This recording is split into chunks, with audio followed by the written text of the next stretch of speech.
Thank you everyone for your patience with me. IG and technology can be really annoying for this exact reason. But welcome to In Honor of Our Roots. Um, I'm just going to reiterate what I said before. Um, oh, oh, we love to hear that. Bless. Okay. Um, In Honor of Our Roots is a grassroots event series that provides a brave space for queer creators of color to delve into, share, and document their coming to be and roots.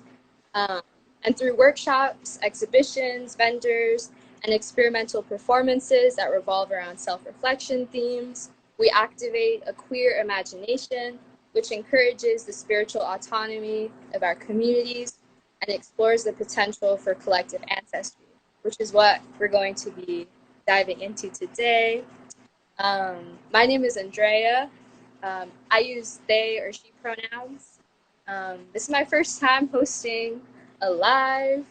I'm very glad that the audio hopefully is working now. Um, yeah. And I'm also going to take this moment to define collective ancestry. The terms that we list in our mission statement are written by folks at In Honor of Our Roots. So we understand if people aren't necessarily familiar, but that's why we decided to launch this IG series so that we could collectively reach an understanding of these terms. So at In Honor of Our Roots, um, we define collective ancestry as the meeting of the different ancestors and deities we are each comprised of in moments and spaces of gathering where we invoke spiritual conversations through art, like we're doing right now. It speaks to the fact that we exist and operate in mosaiced temporalities rather than linear timelines. That when we converse with each other in the material realm, we're simultaneously conversing with each other's ancestors in the spiritual realm. Collective ancestry prompts us to consider what the meeting of these entangled histories means for the people that come after us. Collective, then, not as in universal, but as in the bringing together of the uniting of multiple traditions that resonate within one theme or space. It is the ability to consensually and conscientiously reach out to the many deities and ancestors present. So without further ado, I'm going to go ahead and introduce our wonderful featured artist, Amarise. I'm going to read your artist bio, if that's okay, and then you can introduce yourself again, reiterate your pronouns, who you are, what you do. So Amaris is a photo-based artist utilizing photography for both documenting and observing while engaging in performative conversation.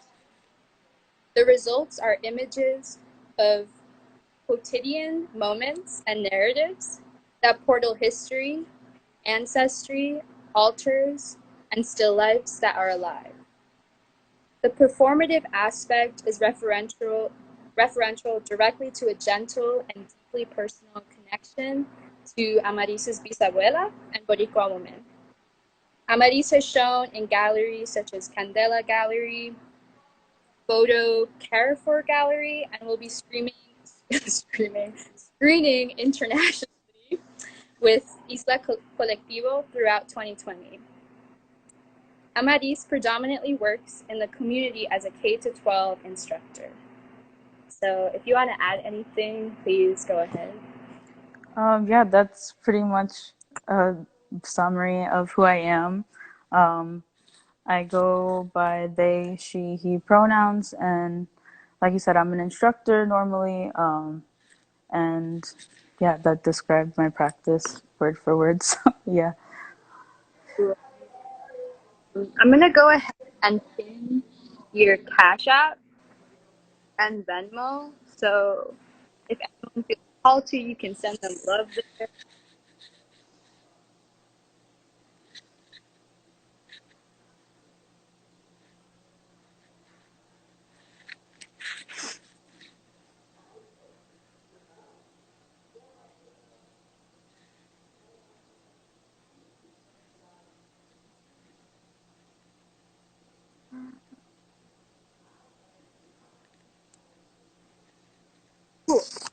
second. Um, Yeah. all right. Thank you, everyone, for tuning in, and thank you, Amarise, for taking this space with us. And if you're feeling ready, we can get to the questions. Yeah, I'm ready. Cool. So the first question is, how does your relationship to your lineage and ancestry inform your creative practices?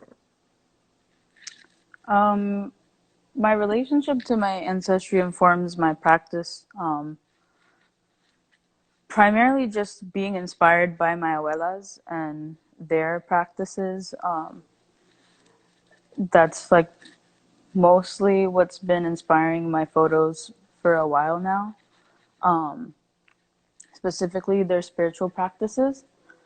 Um, I feel like when I look at my bisabuela's altar, I'm able to understand our history in ways that I've never had access to in like a textbook or something. And so it's all kind of right there.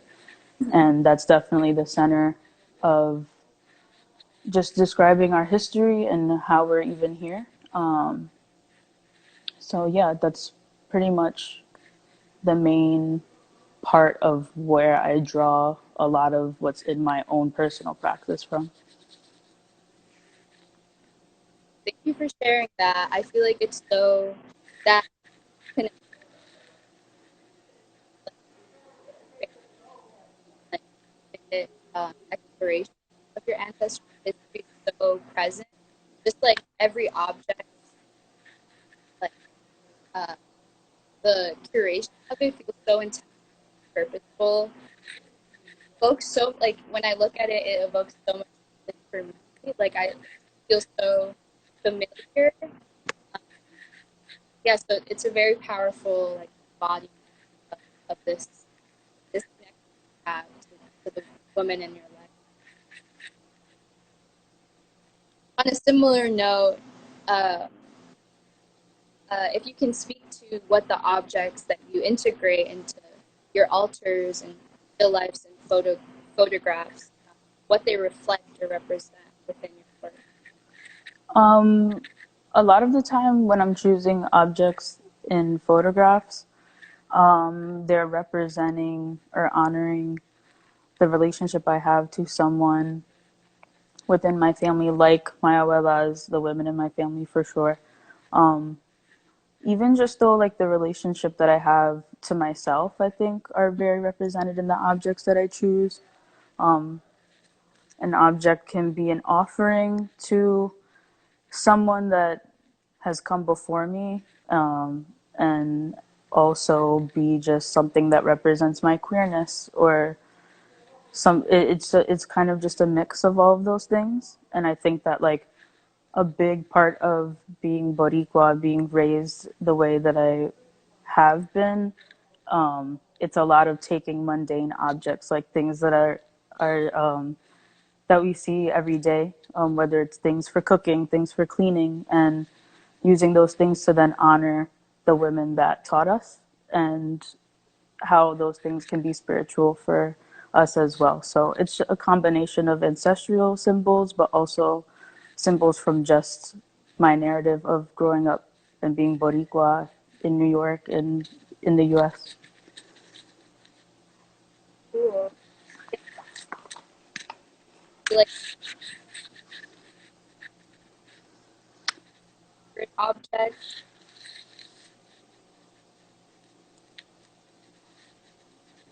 language.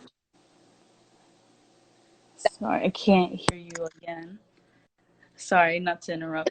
I don't want to miss what you're saying. Don't worry about it. I can hear you now. Okay, cool. Can folks in the audience hear me as well?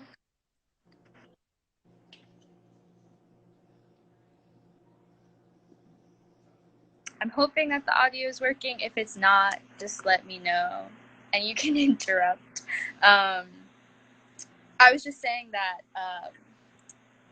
yeah, the interweaving of these like sacred objects and mundane objects creates such a unique language. Um, that I can see like really pays homage to um, your own like background, ancestry, and like upbringing. Um, yeah, I'm like really just fascinated by like the ritualistic um, aspect of it. Um, someone, Erica says, I keep going in and out. Um, is the audio cutting off for you, Amaris? I can hear you clearly now, yeah. And for the Okay, most part. okay, good to know. Um, I'm gonna move on. If it keeps cutting out, um, I'll plug in headphones. Um, so the next question is: as a K to 12 instructor, you witness and work with the uninhibited expression that often exists.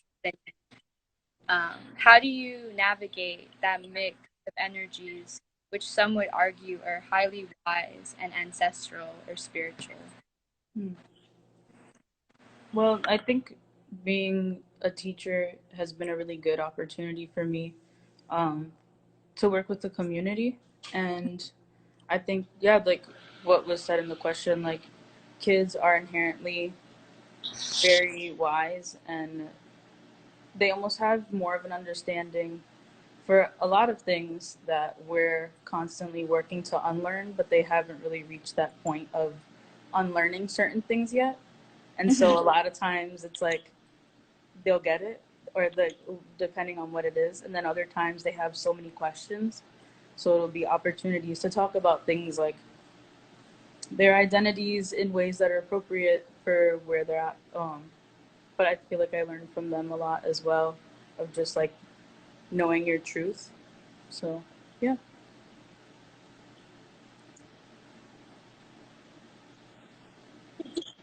To, to more about like the unlearning process, I feel like I really understand what you're saying, around how they're like, I guess, still process of like absorbing so much from the world around them, and that, you know, especially like in the education system that is like I see it almost as a system of indoctrination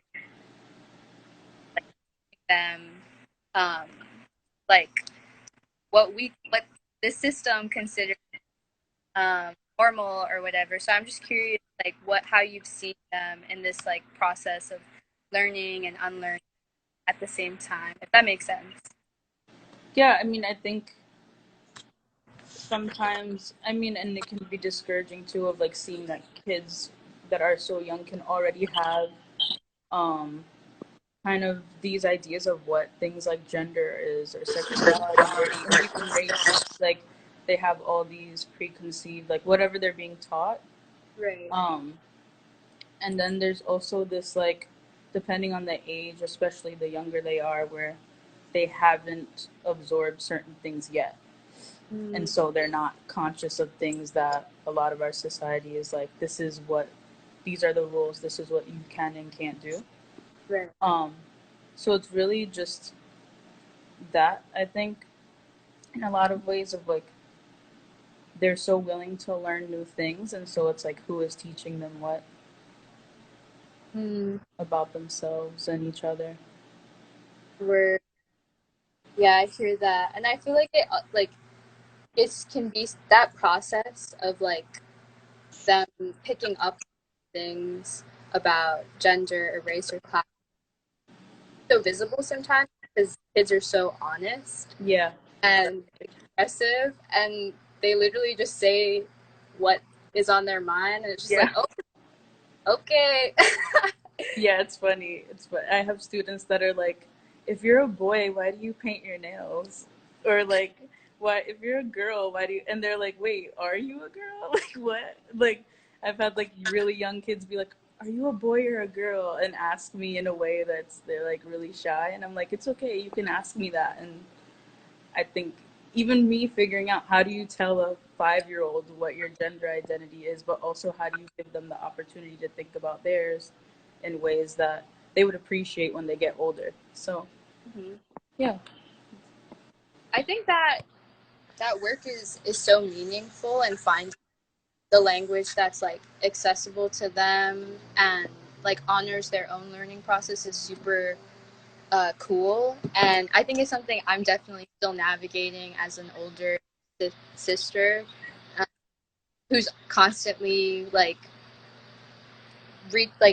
confronting these moments where I have to figure out how to communicate something that's like a bit complex, um, but I think they're their just curiosity is also an encouraging um, thing in that process. So it's really cool that you are navigating.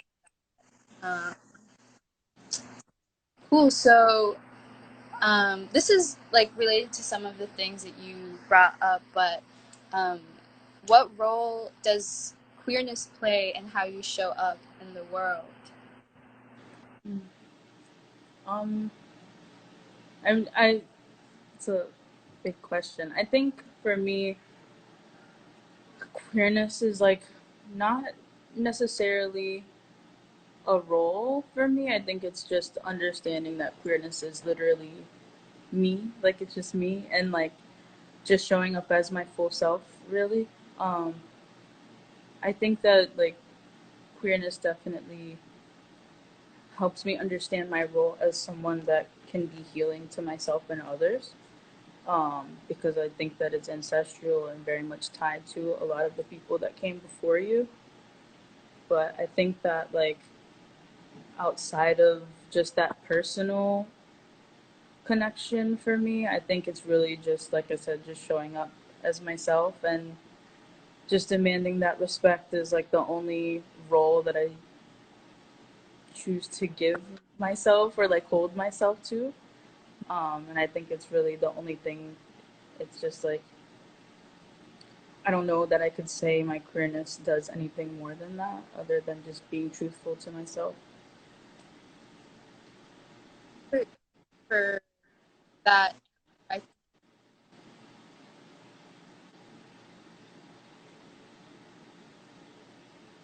Oh, I can't hear you. I think it might when I put my phone down, like the mic gets covered. Can you hear me now? Yeah. Okay, cool.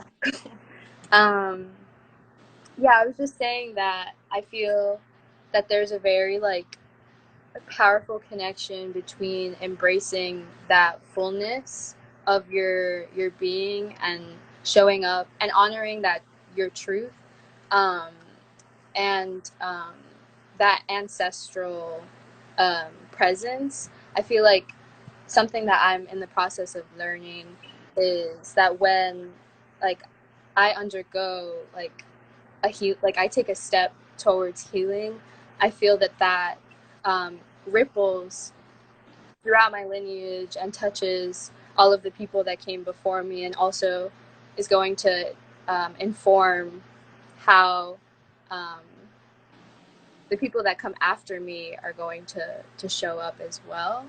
Um, so I think that there's like a very like strong link between like you know liberating yourself from like I guess suppressing and like any part of yourself that the world may reject, and like that healing ancestral trauma and intergenerational trauma. I don't know if you resonate with that.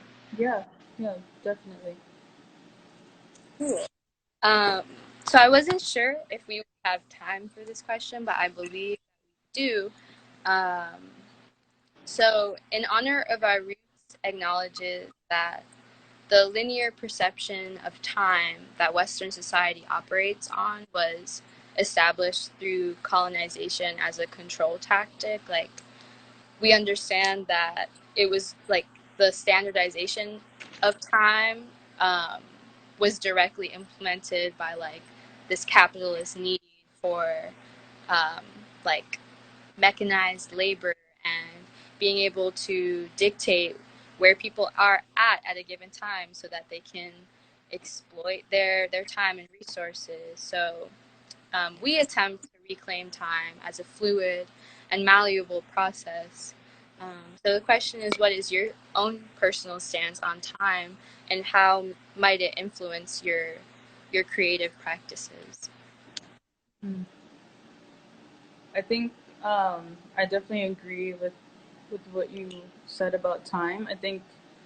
I mean, yeah, like the world runs on capitalism, so it's like your schedule is 9 to 5 um, every day, and everyone has to abide by that.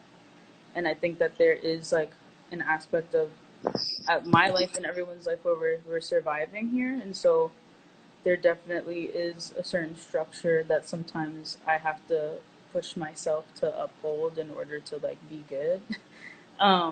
But I think that like I'm aware of that, and it's important for me to push back off of that often, and like especially when it comes to my practice and having that time for myself when I'm just making something. It's like it takes me out of that, and also like growing up Puerto Rican, it's like you I never grew up with like be here by 11:16. It's always like, yeah, I'll see you in the evening, and you show up when you show up, and like, or you don't have to tell, I don't have to tell my abuela I'm showing up, I just show up, and it works. And so I think that I have to remember that a lot of times when I'm navigating my daily life, and also just understand that there is such thing as divine timing, and you have to leave room for that. If not, you miss it. And that's like the real time that's the real type of timing that you should be on, you know?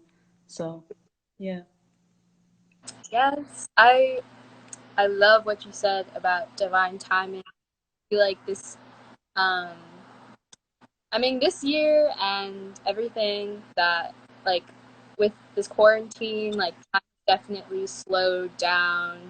And I think has made people more aware of how, like, the pace at which we move at is, like, dictated by something, like, forces beyond our control. But then, like, when we have, like, this moment to slow down, we can also reclaim our agency over the pace that we move at and which our bodies ask us to move at.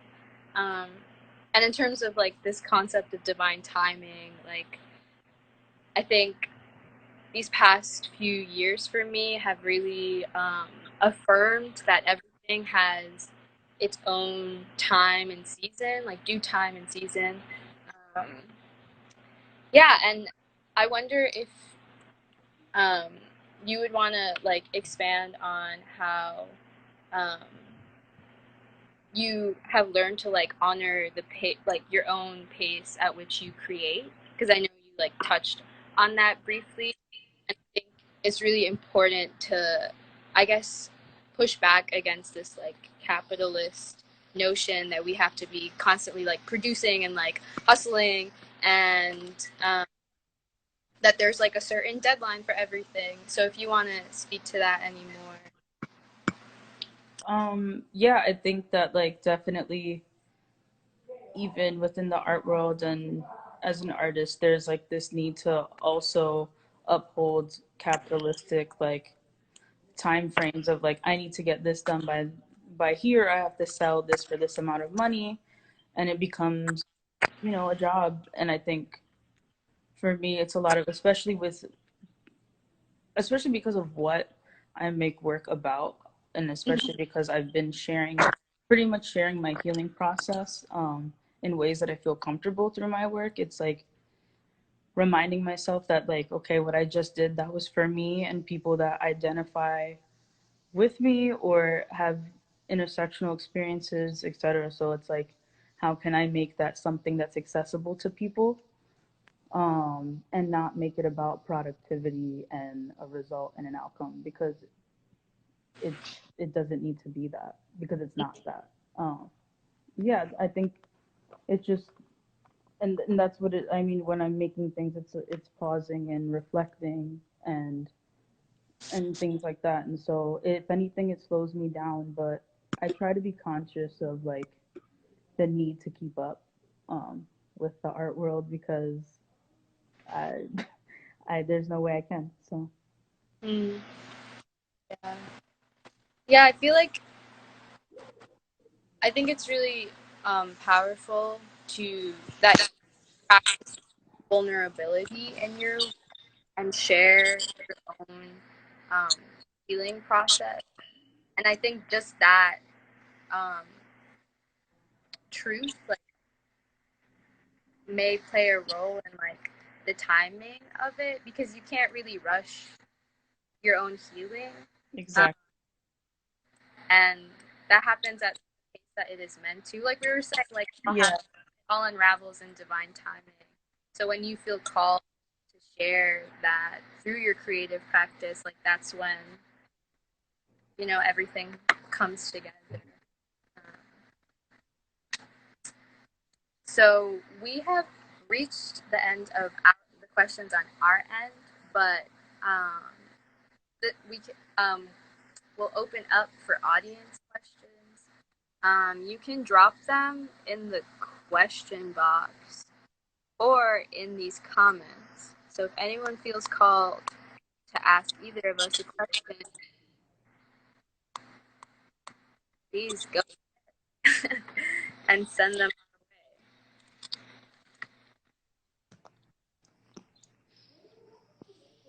way. any questions?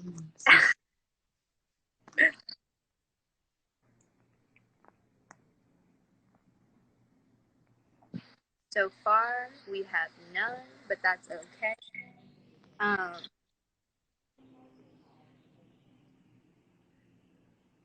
Morena, has the pandemic influenced any changes in your artistic practices? um yeah, I mean, definitely it has. 'Cause when the pandemic first hit, it was like I was already in survival mode, so it just pushed survival mode into like a whole nother place. And there, for me, it was like I don't know if I can make work right now, but at the same time, I like need something to keep myself together. Um, and so I think there was a lot of just like honestly seeking support to make work in a way that I hadn't ever in my like time of making work. And then after receiving support that I had no idea I would, I was able to kind of start to make new work. And I'm making new work slowly and silently for the first time in a while, which is nice. And so, yeah, I think that a lot of what I'm doing right now is for me. And it's definitely come together in a much slower pace than it was in the past before the pandemic hit. Um, I like what has that process of like creating silently looked like for you, or been like for you? It's been really nice. It's been a nice reminder that what I'm doing is for me and whoever's been involved, that it's been very personal. And Mm-hmm. it's kind of up to us when we want to share with more people. And it's been a lot of stepping back too, because it's like if the work right now is about healing, there's a lot happening right now. So it's knowing my roles and like within that as well. So it's been a lot of journaling and processing, but it's been nice. Mm-hmm. Yeah. And when you say working silently, do you mean like keeping it like not creating with the intention of sharing it? I guess creating with the intention of sharing it when it should be shared, but not needing to share that it's happening until, I mean, now I'm sharing that that's Mm. happening.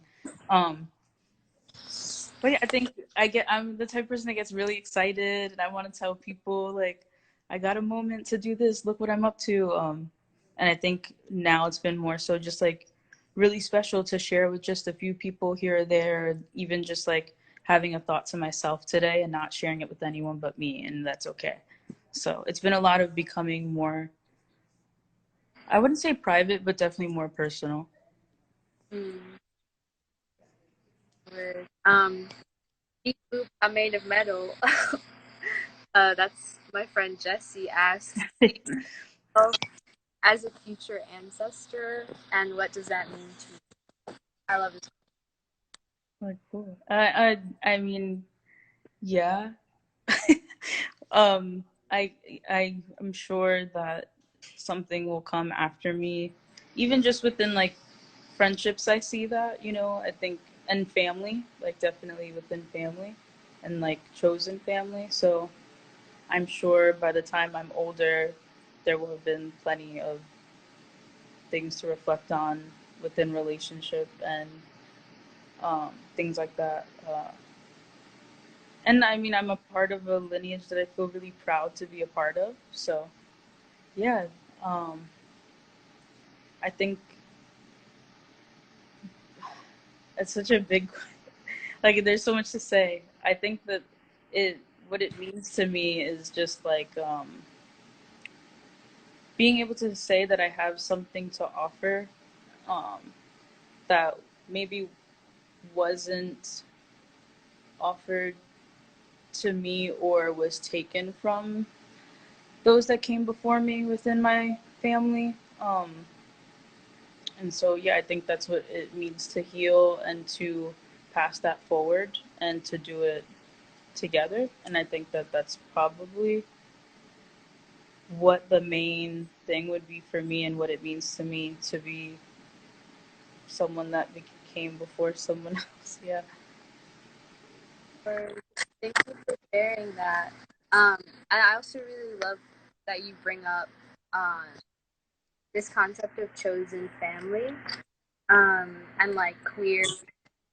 Um, I feel like we directly relate the concept of collective ancestry to like our chosen kin, especially as queer people. Um, we someone recently shared something about how they um like their friend had a dream that their grandmother had come to them and told them that their grandmother met the grandmother of another friend. So I just think that was like such a beautiful testimony about how like uh, queer kinship and like the relationships that we create beyond our blood family like are just as ancient as like our like um familial lineage and like they transcend lifetimes. Um, and I think like it's so beautiful to feel affirmed by like my soul family in this life, especially as someone who doesn't feel as connected to my blood family because of like their own like homophobia or transphobia. Um, Right. I really appreciate you bringing up um, this notion of chosen. Yeah. I don't know how, like, I feel like I don't know how I would have survived a lot of things without chosen family. So, I'm gonna, if anyone has any more, oh, we just received one. How has your journey been diving into all diasporas of you, your Isa as a person born in America? how was your, let's see. How has my journey been? Um, it's been long and difficult and rewarding. It's been a lot of things. Um, but it's been my healing, and it still is something that I am understanding and working through, but also like really just proud of, and there's been a lot of joy in it as well. But I think as someone that I mean, I was born and raised for half of my life in New York, and most of my family, well, all of my family here from Puerto Rico is New Yorkers. So I think that, I mean, understanding my lineage in a way that in a way that I didn't understand it or know growing up has been a huge thing for me. So I mean, when you grow up here, you're removed from something. So, and our ancestors, and there's so much to it. Honestly, I'm like kind of rambling now, but um, it's like connecting the dots. So when it's like when you finally have some type of answer to your questions, it it definitely it connects a lot of things for you. So it's been all over the place, like my answer. So I don't think you were rambling at all. It felt very intentional. Um, yeah, I resonate with, the like constant journey or search for answers around where we come from. Um, and I wanted to ask you if you feel that like your creative practices have been a source of um, like finding answers or just like even posing more questions.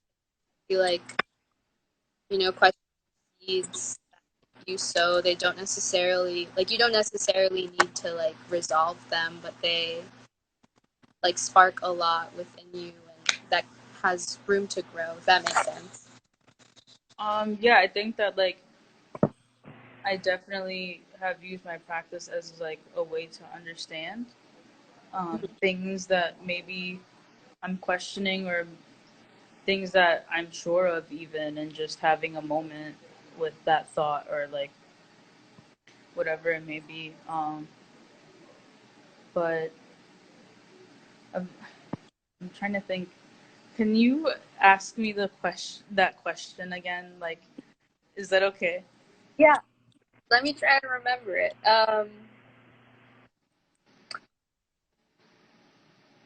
Like, is it just asking like how? I don't know. We just said so much. Um, I'm blanking too. I think I asked if your creative practices have a source of like, I guess, um, like find more clarity for this disconnect that you have as being a person. Hmm. Well, I think like especially with the work that I've been making that's been centered and like very much influenced by my abuela's practices, it's like they were able to bring that with them from the island. And Mm, um, it's like they grew up on the coast and they grew up on the lands, but they're able to, in their New York apartment, have their altar there, which symbolizes so much of what their life in Puerto Rico was and the generations before that. So then it's like my altars then reference them and those things, and it becomes a thing where I can be in any location and those altars can still be made and my body is still my body. And so I think it's become a space for me to be able to exist fully in really any area, any space. So yeah, it gives me a sense of like I'm not sure if I have a physical home, but then when I'm in that space making altars or still lives or whatever, now it's like this is my home and it's been passed down to me. And I have a clear reference of where this home has been being created before me and now, kind of thing. So, yeah, that answers. a beautiful answer.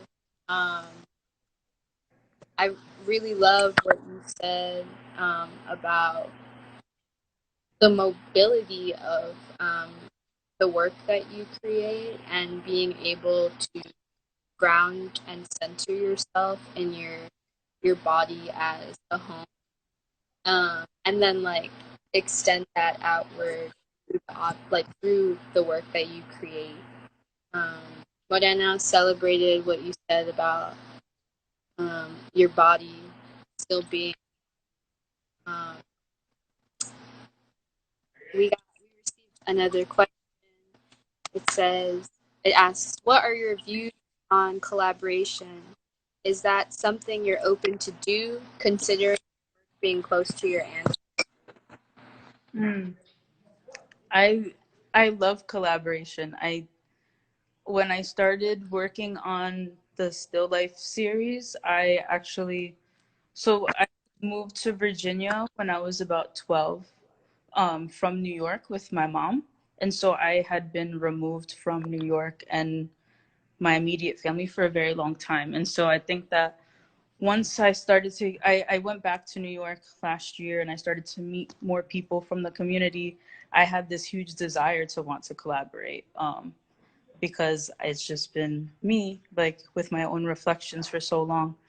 And I recently shot something with my partner, so that was beautiful. And I think for me, I desire collaboration more than I have been able to so far. But I think collaboration for me would be very specific. Like, I'm interested in collaborating with people of Afro and Native descendants for sure, especially people, um, that I, I really would love to make space for people of those identities, within my work or even just their own work, and us collaborating as far as like showing together. Just I'm really open to so many things, but I think it's very specific to queer folks of those identities right now. I don't feel comfortable sharing my space or sharing the resources I have or even ideas with white folks. I think it would be really weird and unnecessary, but really would be dependent on what it is. But definitely within my work, I would love to collaborate with other queer folks with that are doing similar things in their personal life when it comes to their lineages. Yeah, and absolutely have the right and are entitled to be exclusive and specific with who you give access to. These like deeply intimate practices that you um, so yeah, I honor that choice. Um, you mentioned that you moved from Virginia to New York, and I wonder like if that or well, one were you creating as like in Virginia um, when you lived there, or like did your creative practice start when you moved to the city? And if you were, I wonder like how that transition may have shaped or informed your practices.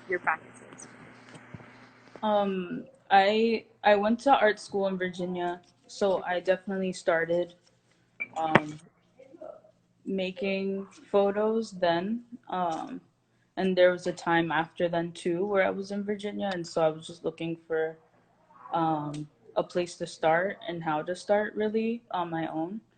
Um, and I think at that time, again, it was a lot of, trying to understand a lot of my questions and a lot of the things that I was realizing about my history and who I am. And I think that going back to New York was just like a huge desire to be back with family and to feel a sense of home. I was very lonely in Virginia. And so when I went back to New York, I actually was living with my bisabuela, and she's 90. So she just, she has this, she has so much to, say and so much to share with me on where my family comes from and like what's up. So living with her, and she's the one person in my family that I've seen practice her spirituality very privately yet openly, like enough for us to know that she is there doing those things. And so once I started living with her, it was just a conversation back and forth. And the work just got stronger. So it was being made, but it definitely got much, much stronger this year. Being in New York with her. Yeah.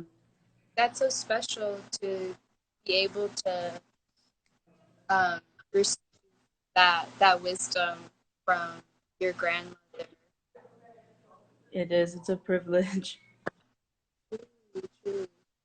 I'm gonna check the question box. If anyone has any more curiosities, openings, you can drop them in either the question box or the comments. Um, yeah, and if not, then we can begin wrapping up. I want to reiterate that if anyone feels called to, you can send love in the form of cash money to Amaris. Their uh, Cash App and Venmo are pinned. Again, everyone for tuning in, and thank you so much, Amaris, for sharing this space and being down to have this conversation. Um, I really loved learning more about your creative practices and the relationship that you have to your lineage and how it shapes the work that you do. So yeah, thank you. Yeah. Thank you guys for having me. This was really cool. Um, no one any further questions, then I think we can close out. I hope everyone has of the um, yeah, stay blessed, stay protected. Thank you again, and love to everyone. Yes. Thank you, everyone.